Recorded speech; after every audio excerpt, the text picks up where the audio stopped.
So that's how I'm living. Severely depressed. Drinking before work. Doing some bumps of coke. Taking pain pills. When one day after work, I'm in a quick check deli getting a coffee, and in comes my rapist, Dennis Pegg. And by his side is a young boy. Dennis sees me and yells out like we're best friends who haven't seen each other forever. "Hey, Clark!" I instantly start going into a panic attack. My heart's racing, my palms are sweaty, my mind's swirling like 1,000,000 miles an hour. And then I hear that young boy next to him call Dennis the same nickname Dennis used to insist I call him. And that was more than I could take. Dennis is starting to make his way towards me now. I left my coffee and the other things I had on the coffee island, and I ran out the store. Dennis and I bumped shoulders. He's like, "Hey!" And I just ran out. I got in my truck. I sped down the road. I'm yelling curses in my truck. I'm spitting on the floor. I'm punching my steering wheel, and my life fell apart that day. It ripped open all that pain I've been holding inside. I had a therapist in prison who asked me, "Clark, throughout your 20s and 30s, did you dwell on Dennis Pegg or the pain he caused you?" And I had to think. And I'm like, no.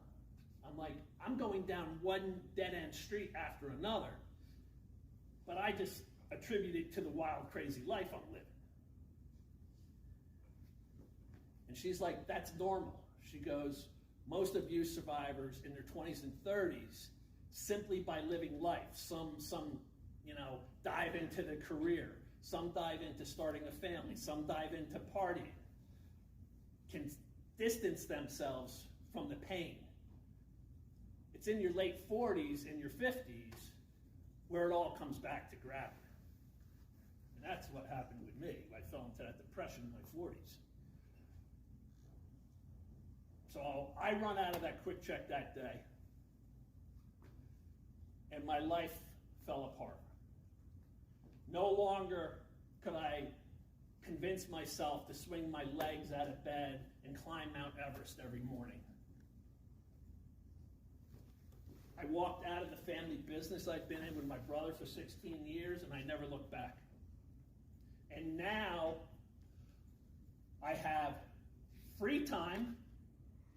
I have Dennis Pegg in the forefront of my mind. I have my pain ripped open. And the only thing I know to do is to dive headfirst into drugs and alcohol. Instead of getting a gram of coke here and there, I'm buying ounces of coke each week. I'm using and selling.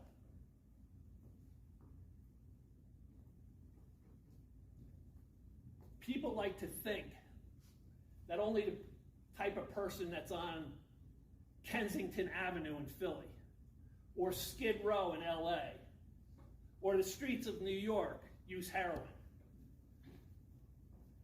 Drugs don't care who they go after. Look at all the actresses and actors who die of drug overdoses.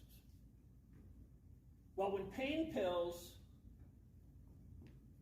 suddenly got hard for me to find, somebody said, "I don't have any pain pills, but I got some folds of heroin. It's a hell of a lot cheaper and a hell of a lot better."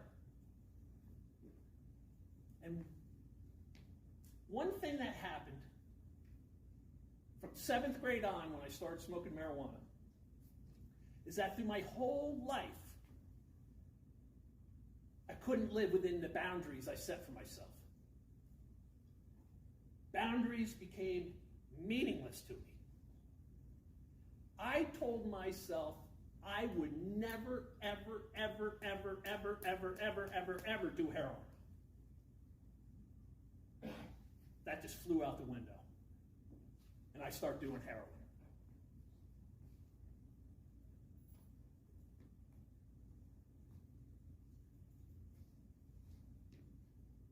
Again, I can't stress enough, I'm looking to the outside world to solve this inside problem.